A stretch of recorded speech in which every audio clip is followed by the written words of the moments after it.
Welcome back to Narrow Ground Entertainment. I'm Steve the Unimpressed. This is episode 8 of Steve Solo's Minecraft. First order of business today, I finally gathered the resources I need to finish my enchanting setup.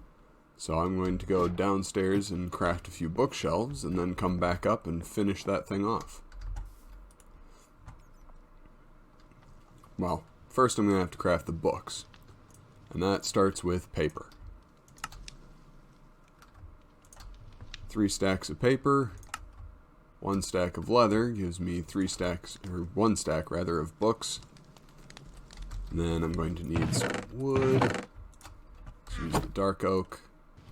There we go, 15 bookshelves. I'll save the rest of those books for other projects. I'm not sure when books are going to come up again, but they are useful for some other things. And bookshelves themselves are useful just as decoration. So I'm not too worried about setting those aside for now. As long as I'm down here, let me grab some pickaxes.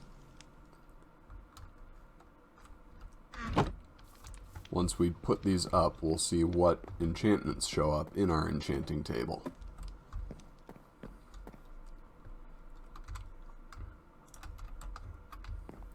Now, the way I'm going to set this up is as sort of a partial circle. I'm going to set up those back there. That should already have increased our, the power of enchantment we're getting. We're getting a level 12 enchantment down here.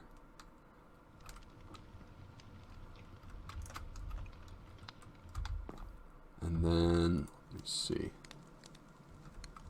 Hopefully I remember this correctly. As I recall, the corners are supposed to count towards adding power to the enchanting table. And they do. Okay. At some point, I'm not sure whether this was actually the case or if it was just something I thought. I thought that if you put more bookshelves up like this, these corner ones would no longer count.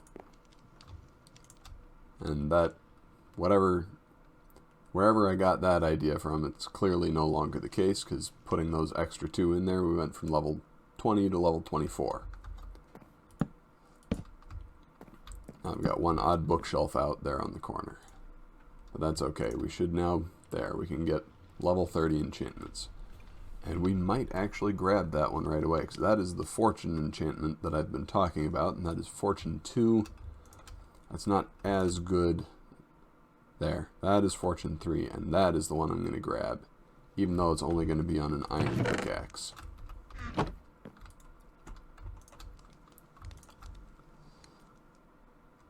Oh, that was the diamond. Because the effect of the enchantment applies, or it remains the same no matter what kind of tool it's on. So fortune 3 on an iron pickaxe doesn't get you less than fortune 3 on a diamond pickaxe. But fortune 3 does give you more than fortune 2 would. And since I want the rest of those diamonds, I'm going to go ahead and enchant the iron pickaxe with efficiency 4 I got as well, fortune 3. So now I can go back and get the rest of those diamonds at some point. I'm going to go ahead and put that right in my upstairs chest where I keep important things. I don't have that many important things, that's why the only thing in there before was the lapis. Now let's see, that would, since I enchanted something, the enchantments options that I'm going to get are going to refresh, they're going to be different. Efficiency 4 is something I definitely do want on my diamond pickaxe, so I'm going to go ahead and enchant that too. And I didn't get anything else, but that's okay. Efficiency 4 will make it function faster. And I have enough levels down there to do at least 1 more item. So let's see, what would I get on my fishing rod? Unbreaking 3, that would be useful. What would I get on my bow? My bow would be power 3. I think to enchant a bow I want at least power 4. Which, as the name implies, increases the amount of power, or the amount of damage that the bow does. I think I'm going to go ahead and do the fishing rod. Alright. We got an Unbreaking 3 fishing rod, which means that will last a little bit longer than it otherwise would. There are enchantments for the fishing rods called Lure and Luck of the Sea. Luck of the Sea increases your chances of bringing up items that would count as treasure in fishing. So you can get enchanted books, you can get fishing rods that are enchanted, you can get enchanted bows, and one of the very useful enchantments that you can get through fishing, and that's one of the few ways you can acquire it, is an enchantment called Mending, which, when you kill a creature and gain experience from it, if you are holding or wearing an item with the Mending enchantment on it, the experience that you absorb will go towards repairing that tool instead of being added to your total levels, which allows you to, once you get, which is very useful to put on valuable tools. Like when I get a diamond pickaxe that has the Fortune 3 enchantment and possibly efficiency and unbreaking, I will want to save that, or I will want to keep that for a long time. So I will add the Mending enchantment to it as well, and that will mean that as long as I am careful with how I use it, it will never break. Now that the enchanting table is finished, there's a couple other things I want to get to today. One of those is preparing to make my pumpkin farm. And I'm not sure if this has been changed, or if this is still how I'm remembering. But one way that, or at one point you had to shear pumpkins to get pumpkin seeds. I think you can craft them now from a pumpkin, or I know you can craft them just from a pumpkin in your inventory. So I can get pumpkin seeds that way. But I believe if I carve it with shears, I get not only the same amount of pumpkin seeds, but a jack-o'-lantern, which I can then use as a lighting item. And I do remember that correctly. So now I have a jack-o'-lantern, which I have to pick up again to use, but it still gives me the 4 pumpkin seeds. So I'm going to go ahead and turn all of my pumpkins into...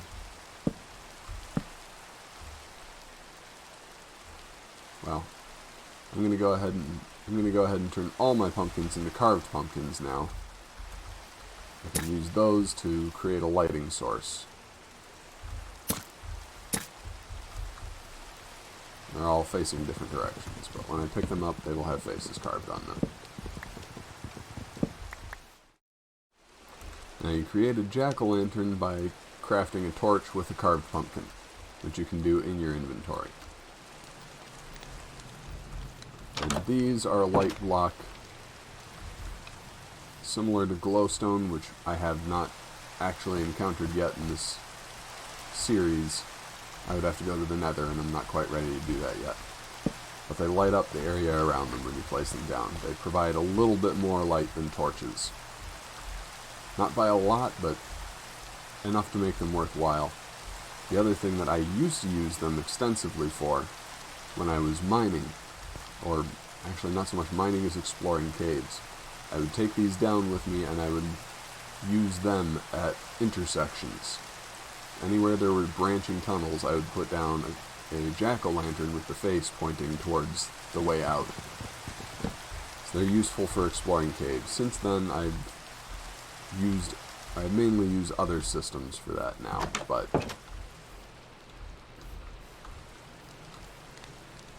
it's still a thing that can be done. Those pumpkin seeds I'm eventually going to use to start a pumpkin farm. I'm not going to do that in this episode, so I'm just going to put those away for now.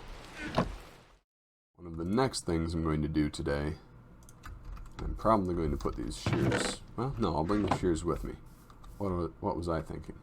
I'm going to go back over to the village, which I have cleaned up a little bit since the last episode. And I'm going to bring with me quite a bit of quite a bit of the produce from my farm. I think I'm going to bring most of these potatoes and a couple stacks of carrots and some wheat. There's a couple of things I want to do at the village today, and I might as well bring along some trade goods. Oop, there's a creeper.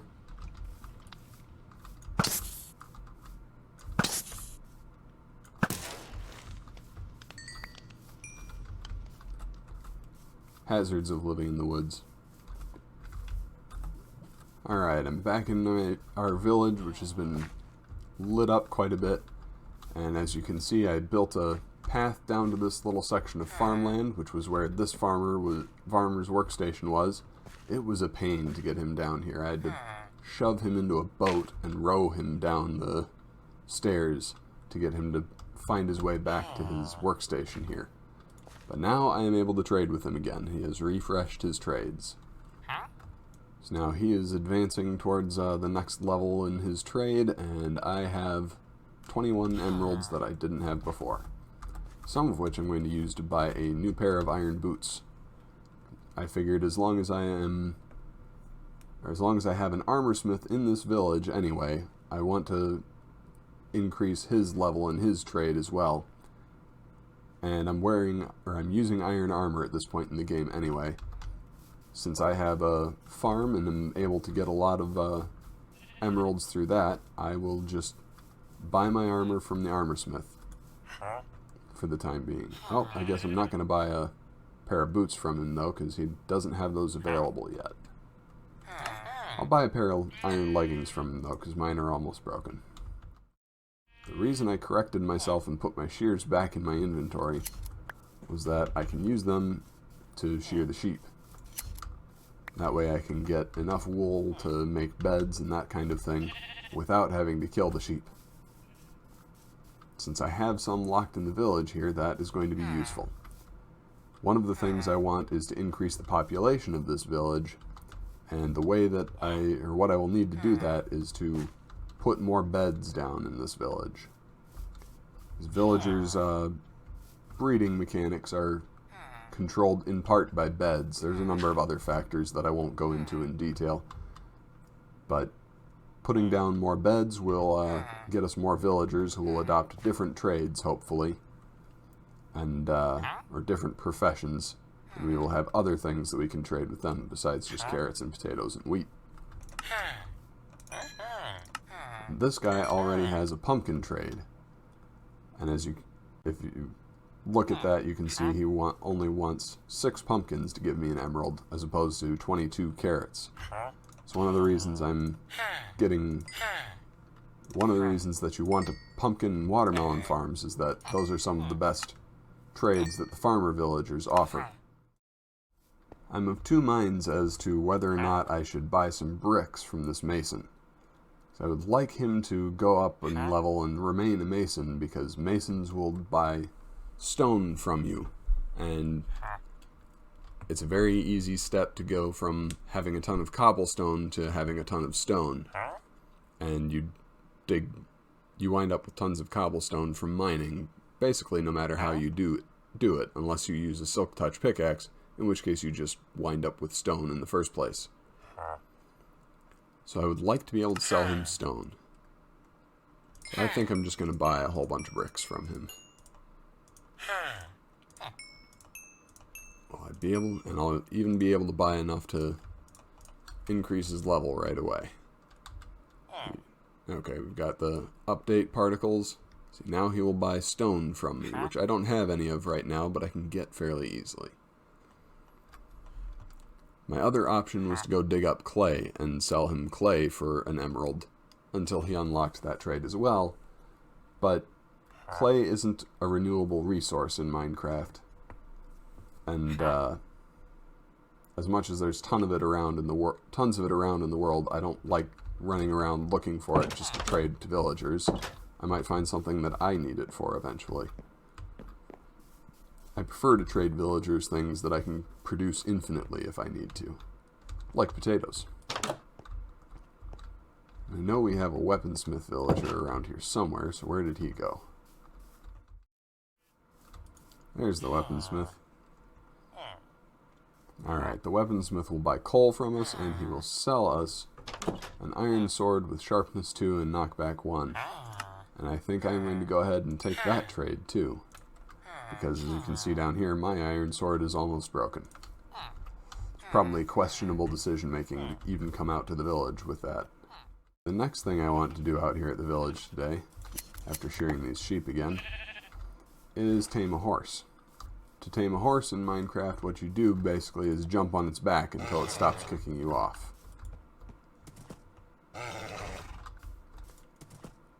When it gets used to you, you'll see hearts appear from it, as though you were breeding two animals together, which actually I don't think I've... No, I've done that a lot in this series. Just like with the cows and chickens, when you feed them and they're ready to breed, you get heart particles coming out of them. You get the same reaction when you get a horse to tame. This one is unusually stubborn, but now I've finally got him. Now, once you've done that, you can't actually ride them or direct them until you put a saddle on them. So, fortunately, I saved some of the ones that I fished out of the river. So now we have a saddled horse that we can ride around. And I've kind of stayed out here too late, because now the moon is rising, and I don't particularly want to run back home in the dark. So what I'll busy myself doing is making a paddock for my new horse over here next to the village. For now, I'm going to leave it over here by the village because I don't really have anywhere at home to store a horse or put up a paddock. At least not anywhere that's convenient to conveniently located relative to my house. Dawn is arriving once again, and up here on the side of the village, which side is this? Up here on the north side of the village, I have built an enclosure for my horse, as while I was off camera building this during the night, this horse actually just wandered into the space that I was enclosing with the fence as I finished building it. So, I tamed that one as well. So now I have two horses, but I only brought one saddle, so I'll have to stick with this horse for now. At least if I'm going to use them to get anywhere. Which I may or may not do. It actually would not be too big a chore to get back to where my house is on horseback. The plains area circles around to the left a little bit, so I could actually get back to my timber frame house without trying to ride a horse through a flower forest, which would wind up with my head stuck in branches. But that's a problem for a day not today. The other thing I want to see if I can find in this village today is any stray cats. Because cats spawn with villages, or cats spawn around villages. I don't remember all the rules governing when and where they spawn. So it's possible that there's a restriction that prevents them from spawning if the village doesn't have a large enough population, or things like that. But I think that I have actually seen them at this village the last time I was here. But I did not have any fish at that time to catch them, or even a fishing rod to try and find some fish. Today I don't seem to be having any luck with that, though. I do not see or hear any cats running around. Well, I've done a couple of laps around the village, and I seem to be out of luck as far as finding cats goes. So what I'm going to do for now is run out here and chop down a tree, gather some wool from these unsuspecting sheep, and with that I will make some more beds to dot around the village. Alright, I've made a few more beds to sneak into the houses around the village. I am going to try to put them in houses. I'm not sure if there will be enough space in the houses for this many beds. I can put one down right there. I'm not ready to run around this village building any houses just yet, and I would prefer for most of the beds to be in houses.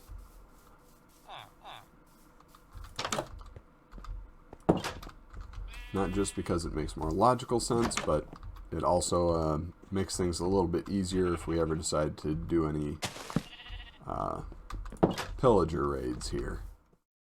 Alright, I've snuck some more beds into the houses in the area, and that should mean that we'll have an increase in our population of villagers over time. So for now, I'm going to head off back to my house and see what else we're going to do when we get there. I think I may have finally found where that wandering trader spawned that time. Right next to my house, I found this little underground lake on my way back from the village. It was right next to the house, too, and I had never noticed it before. I was killing some squid in the river to get ink sacs, and started jumping up the hill and realized that there was a little cut in the hill. So I went in there and discovered that my house is right on top of an underground lake. And I know that there's an underground lava lake over here. So I've got an underground water lake and an underground lava lake right next to the spot that I chose to build my house, not knowing at the time that either of those things were there. At least I've solved one mystery for today. Well, I can't seem to get it to stop raining in Minecraft today, but that's okay. I don't have anything else that I'm ready to do for this episode, so I'm going to call it an episode here. Probably what I'm going to work on next time is getting a pumpkin farm going, now that I have the seeds all ready to go. That will open up some better trades with the farmer villagers. Hopefully next time we go back there we will have a few more villagers to trade with, but most likely none of them will have professions because all the profession blocks in the village at the moment should be claimed. So we'll see if we can bring a few more along with us. There's some that I can't make right now, but there's a few that I can, and there's a few for villagers that will, with professions that will be useful to us. So maybe I'll work on that stuff for the next episode. It might wind up being something else that I need to work on, like terraforming the island that I'm looking at right now. One way or another.